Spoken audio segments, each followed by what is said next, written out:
Assalamualaikum warahmatullahi wabarakatuh. Selamat siang, salam sejahtera bagi teman-teman semua.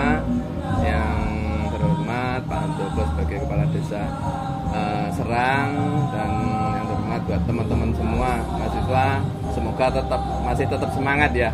Ini merupakan kegiatan masuk kita kegiatan refleksi dulu, jadi refleksi. Jadi di mana kegiatan refleksi ini kita akan merefleksi tentang konservasi penyu. Jadi nanti biar dijelaskan sama Pak Handoko apa sih sebenarnya tujuan dari konservasi penyu ini dan mulai kapan berdirinya, sejarahnya seperti apa. Mungkin langsung aja Pak Handoko bisa menjelaskan ke teman-teman sebenarnya tujuan utama dari konservasi penyu itu seperti apa, terus kapan dimulai kegiatan ini. Ya, terima kasih. Assalamualaikum warahmatullahi wabarakatuh. Salam sejahtera buat kita semuanya. Yang saya hormati dari Pak Luhur Sejati, Mas Luhur dari Unisba dan teman-teman sekalian dari beberapa kampus di Indonesia, luar Jawa ya, Kalimantan, NTT, Lombok, NTB yang punya sirkuit Mandalika. Bosnya Mandalika berarti ya. Nah, pada hari ini alhamdulillah kita bisa bersilaturahmi di salah satu destinasi kita. Tadi sudah di gua ya. Ya, di gua. Tadi serem apa? Fun asik ya. Ya, tinggal itu lightingnya memang masih kurang. Kemarin tanggal 16 Oktober Mas Menteri Sandiaga Uno juga ke Gua Kedung Rumbang, juga ke sini. Jadi beliau menginap 1 hari di Desa Wisata Serang. Kami adalah salah satu 50 desa wisata terbaik di seluruh Indonesia. Termasuk yang paling juara untuk daya tariknya Wairebo. Wairebo NTT atau NTB ya? NTT ya. Flores, siapa yang dari Flores? Sartini. Ya, pernah ke Wairebo apa tidak? Belum. Yang naik gunung ya itu. Ya, negeri di atas awan. Jadi perjalanan katanya 2 jam jalan kaki baru ketemu kampung Wairebo. Jadi proses dan program kami untuk pengembangan desa wisata. Jadi kami menamakan diri ini pengembangan desa wisata karena kita punya beberapa destinasi dan unggulan yang mulai tahun 2014. Sebenarnya Pantai Serang atau gua tadi sebenarnya sudah ada lama. Kalau yang Pantai Serang ini sudah dikelola oleh Pemda sudah puluhan tahun. Tapi semenjak 2014, semenjak saya menjadi kepala desa, akhirnya itu masuk menjadi visi misi kami di pemerintah desa yang akhirnya menjadi program di Desa Serang. Yang tentunya dalam perkembangannya mulai 2014 kami terus berbenah, terus meningkatkan pelayanan pariwisata dan mengelola potensi-potensi daya tarik wisata yang sebelumnya tidak dikelola, yang sudah ada karena kita wisata alam. Ini kita kelola dan salah satunya tadi Gua Kedung Rumbang, dan ini yang salah satunya kita berada di tempat area konservasi penyu. Yang ini sejak kita 2014 baru kita kelola. Yang dulunya itu hanya diburu oleh masyarakat. Jadi itu penyu dulu diburu, dibunuh untuk konsumsi, telurnya dijual belikan, dimakan untuk stamina. Kelompok konservasi tapi tidak berjalan. Jadi aktifnya hanya kalau ada bantuan, kalau tidak ada bantuan tidak aktif. Akhirnya kita ambil alih di BUMDes. Ya walaupun kalau BUMDes ini adalah usaha profit, tetapi karena ini adalah kita melestarikan, kita memang substansinya untuk melestarikan keberadaan penyu, itu memang social responsibility kita, artinya kepedulian terhadap lingkungan. Jadi kalau dibikin artinya bahwa itu profit, ini bukan profit. Makanya akhirnya kita salah satu dari pengembangan di BUMDes ini ada konservasi penyu sampai hari ini. Jadi semua fasilitasnya, sarana prasarananya, operasionalnya itu memang kami ambilkan dari keuntungan dari BUMDes. Jadi sementara sampai hari ini itu. Dalam perjalanannya tentu karena sejak 2015 kita launching pertama, jadi 2014 sih kita mengumpulkan telur. Jadi di Pantai Serang ini ada 18 induk yang setiap tahun bertelur di sepanjang pantai, sepanjang radius 1 kilo. Ini setiap tahun bertelur setiap bulan Mei, Juni, Juli, Agustus. Ini bertelur, ini hampir sudah habis. Sekarang ini diinkubasi tidak ada. Jadi saat bertelur biasanya 100 sampai 150 telur itu ditemukan masyarakat, baru masyarakat menyerahkan ke kita. Atau ditemukan oleh petugas kami yang dari BUMDes yang kita pasrahi untuk operator di sini. Itu baru telurnya ini kita pindah secara hati-hati di inkubasi ini, di tempat 2 inkubasi di belakang jenengan itu. Itu selama 40 hari baru menetas. Setelah menetas baru kita tangkarkan 1 bulan di kolam penangkaran. Dan alhamdulillah sejak 2015 kita hampir 4.000 tukik kita lepaskan. Nah, konservasi ini kami jadikan sebuah daya tarik yang yaitu edukasi. Jadi kalau ada kita paketan edukasi, jadi edukasi konservasi penyu. Jadi edukasi dari sini kalau senja, karena untuk pelepasannya biasanya kita sore. Jadi tidak sembarang bisa melepas siang hari atau bagaimana, tidak bisa. Pagi hari atau sore hari. Yang paling besar biasanya kita event melepas 1.000 tukik atau 500 tukik itu kita eventkan, kita undang beberapa komunitas pecinta lingkungan se-Jawa Timur biasanya. Itu kita yang paling besar. Dan mungkin tahun ini di setiap bulan September Oktober kami juga ada event besar namanya Serang Culture Festival, yang salah satunya yaitu melepas tukik hampir 1.000 sampai 1.500. Jadi tidak profit, artinya masih memang ini adalah sebagai bentuk dari konservasi kepedulian kita terhadap satwa laut yang dilindungi. Mungkin sementara itu teman-teman, nanti setelah ini agak nyanti nyuwante di sana agak panas ya. Nanti di Mas Goro agak nyantai enjoy di sana, minum degan, minum kelapa muda ya di sana, nanti agak enjoy. Mungkin itu yang bisa kami sampaikan. Nah, terima kasih. Assalamualaikum warahmatullahi wabarakatuh. Salam sejahtera buat kita semuanya. Terima kasih atas penjelasannya tadi Pak Lurah. Mungkin dari sini teman-teman ada yang tanyakan. Oh ya. Perkenalkan, sebelumnya nama saya Desi Alvina dari Kalimantan Selatan, Kota Banjarmasin tadi. Martapura ya? Iya, dari Universitas Lambung Mangkurat. Masih 1 tahun. Alhamdulillah. Sebelumnya yang ingin saya tanyakan tadi, kalau pengelolaan daripada konservasi penyu di sini sendiri, apakah ketika pandemi tadi itu sebenarnya ada dampaknya? Karena kan kalau mungkin sebelum pandemi kan bisa mengadakan event-event yang mengundang komunitas, dan melepas 4.000 penyu atau tukik tadi itu kan sebenarnya bakal mengundang wisatawan. Nah, apakah waktu pandemi itu sendiri itu terdampak di sini, dan apakah dana dari BUMDes itu sendiri bagian daripada pengelolaan pandeminya itu kira-kira terdampak juga? Itu saja Pak Pertanyaan. Terima kasih. BUMDes ini adalah singkatan. Jadi Badan Usaha Milik Desa, yang ada dua substansi usaha ya, usaha memang profit dan usaha sosial. Jadi BUMDes ini juga memang seperti BUMN di nasional, BUMN. Jadi BUMN-nya desa itu namanya BUMDes. Dan masa pandemi memang sangat berdampak karena kami tentu harus bertarung dengan biaya operasional yang tetap harus kita keluarkan. Di sisi lain kita buka tutup, apalagi tahun 2020, 2021 kemarin. Tetapi alhamdulillah dalam perjalanannya, karena ini adalah bagian dari bisnis sosial kami untuk konservasi penyu, kita tidak terkendala. Cuma kendalanya tadi nantinya ya harus bisa-bisanya, pintar-pintarnya dari BUMDes ini untuk ngirit biaya, tetapi tidak mempengaruhi untuk operasionalnya, untuk apalagi kita tiap hari yang harus pakan, dan tiap bulan kita ada operator yang memang harus membersihkan untuk nantinya untuk mengelola di area ini. Terus yang terkait dengan event memang dampak juga. Karena 4.000 ini kita tidak sekali lepas tidak. Jadi ada yang 1.500, ada yang 400, ada yang 100. Langsung Ya, jadi mulai 2015 sampai tahun 2021 total sekitar 4.000-an kita.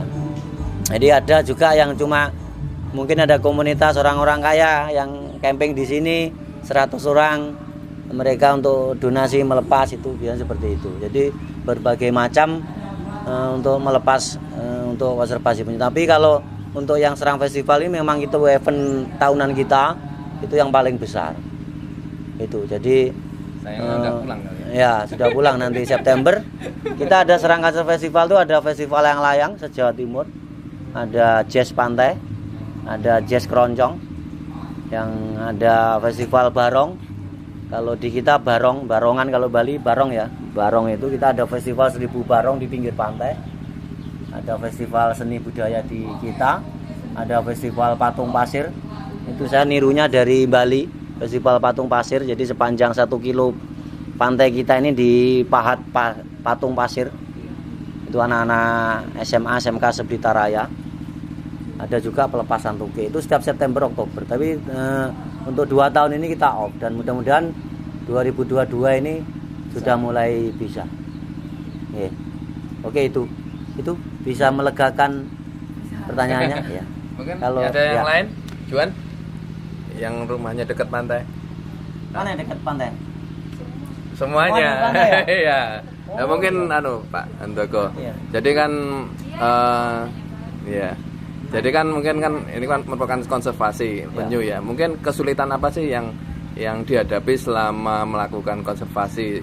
Mungkin bisa menjadi motivasi buat teman-teman mahasiswa ini kan kebanyakan memang pesisir semua. Iya. Mungkin bisa mengembangkan kegiatan konservasi ini di lingkungan atau di tempatnya masing-masing. Mungkin bisa ditiru kegiatan seperti ini.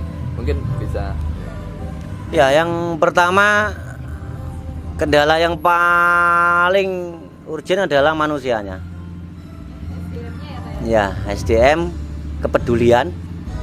Jadi manusianya untuk peduli terhadap lingkungan, apalagi satwa ini agak minim. Tapi kami tidak berhenti di situ, kami jadi dari 8 tahun ya hari ini.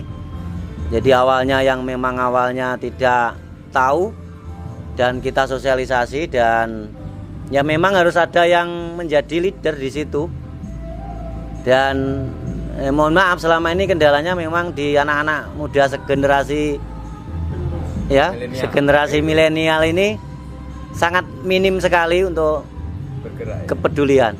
Jadi hanya untuk peduli mendadak hanya untuk bikin konten. Jadi tidak peduli itu artinya berasal dari hatinya terus menjadi volunteer tidak. Dan apalagi untuk masyarakat desa ini untuk konservasi atau jenis-jenis pelestarian ini memang dari dulu tidak ada. Mungkin kalau di wilayah Indonesia Timur mungkin masih agak budayanya bisa dilestarikan, alamnya kayak komodoan ada ya di sana contoh. Cuma kalau di tempat kita memang sangat minim. Jadi pertama di SDM, artinya kepedulian masyarakat dan manusianya untuk melestarikan ini memang sangat minim. Tapi itu tidak menjadi kendala bagi kita. Kita pun hari ini sampai 8 tahun juga berjalan. Yang kedua, karena ini adalah swadaya, jadi akhirnya kami masih tahun 2018 ini akhirnya kita akuisisi menjadi salah satu nantinya dikelola oleh BUMDes. Memang awalnya pembiayaan yang menjadi kendala di pembiayaan. Karena operasional kadang pun saat kita pelepasan tidak semuanya donasi. Nantinya memang kita niatnya adalah mungkin dari 1000 yang kita lepas yang donasi mungkin hanya 100 orang tidak sampai kadang.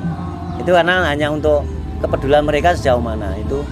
Jadi pertama SDM, yang kedua adalah operasional yang itu menjadi kendala. Yang tentu yang SDM ini pengetahuan dari masyarakat setempat. Yang paling penting itu. Dan kekuatan dari kalau mungkin saja kalau kami bukan desa mungkin juga akan sulit juga. Karena kami secara pribadi saya kepala desa, saya sendiri yang memang peduli pertama itu agak kendalanya bisa diselesaikan. Cuma yang kalau kelompok masyarakat ini nanti juga harus memang koordinasi dengan pemerintah setempat. Mungkin itu Pak, kendalanya yang utama itu. Terima kasih Pak Handoko. Jadi sangat luar biasa sekali. Jadi ini merupakan bisa menjadi motivasi buat kalian di tempat tinggal kalian. Jadi konservasi itu nggak hanya di sini saja, tapi seluruhnya, Ya. baik di seluruh Indonesia terutama. Ya, banyak malah. Iya, makanya itu ini sangat sangat penting juga. Nah, mungkin dari sini Juan yang ada yang tanyakan? Juan Pablo. Irfan mungkin. Iya Pak. Iya, Ada. ya, silakan. Sini Irfan. Sini aja, Ya, Man. biar Dekat nggak apa-apa. biar muter-muter gini nah. Perkenalkan, nama saya Irfan Wijanto dari Samarinda. Sebelumnya izin bertanya Pak, dalam pelestariannya telur-telur ini, itu tuh telurnya tuh kita nyari di sekitar pantai atau gimana? Soalnya dulu tuh, tapi mohon maaf, dulu saya pernah makan telur penyu karena di Derawan kan banyak penyu-penyu gitu ya. Nah di sana tuh, tapi sekarang tuh udah dilindungi gitu, karena dulu-dulu tuh gara-garanya kan banyak penyu-penyu yang kayak bertelur di situ kan, namun pemahaman masyarakat masih kurang. Nah gara-gara penyunya mulai berkurang kayak gitu, jadi banyak dari dinas yang hewan gitu nah. Iya benar ya gitu, ya benar. Mungkin itu saja. Ya langsung kalau telurnya dari sini memang. Jadi kita ada 18 induk yang setiap tahun bertelur di sini. Jadi memang cirinya penyu ini paling istimewa. Dia dilepas di suatu tempat 30 tahun dia dewasa bertelur, dia akan kembali ke sini. Jadi radarnya. Jadi nanti coba satu kali, mungkin sayang ini kita tidak bisa melepas ya. Saat Anda melepas tukik atau penyu itu, dia pasti akan menghadap ke darat dulu. Pasti begini dia. Pakai radar. Iya. Memori. Jadi kayak di radar, kayak dia akan termemori di dia, baru dia akan ke laut. Itu ciri khasnya penyumanya kan untuk dia ini radarnya paling istimewa penyu ini. Makanya kenapa kita artinya di satu tempat dia melestarikan penyu itu 30 tahun dia akan kembali. Setiap tahun ya pasti kembali. Dan sangat minim sekali. Ini yang perlu kita pahami juga dari penelitian yang ada. Itu 1000 itu yang kalau tukik langsung dilepas ya, itu 1000 itu hanya 1 sampai 2 yang bisa selamat. Makanya ini terancam punahan itu. Makanya kami direkomendasi oleh kampus, beberapa kampus yang kelautan, ini 1 bulan bisa. Kalau saklek aturannya tidak boleh. Dari WWF tidak boleh langsung dilepas. Tapi resikonya itu tadi memang besar. Akhirnya kita biasanya 1 bulan kita lepas, masih kecil-kecil itu. Terus ini artinya 5%-nya tidak ada.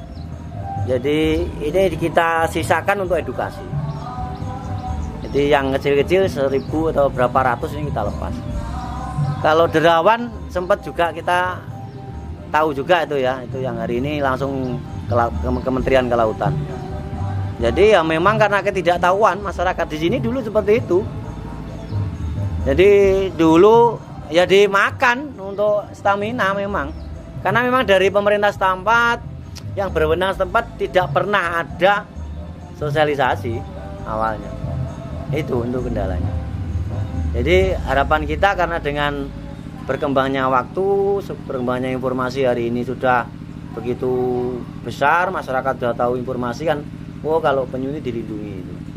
Itu Mas Irfan Shah. Ya, Irfan Shah. Ya. Kalimantan kan biasanya Irfan Shah. Iya. Mungkin Iya. itu dulu Pak Handoko. Semoga kegiatan ini bisa bermanfaat bagi teman-teman mahasiswa semua dan menjadi motivasi buat teman-teman supaya bisa melestarikan, terutama menjaga konservasi lingkungan di daerahnya masing-masing. Mungkin itu dulu untuk kegiatan kita, terus kita mungkin lanjut ke selanjutnya. Nyantai di pinggir pantai sana. Oke. Mungkin saya tutup untuk kegiatan refleksi 7 tentang yaitu konservasi lingkungan, yaitu konservasi penyu. Saya tutup. Wassalamualaikum warahmatullahi wabarakatuh.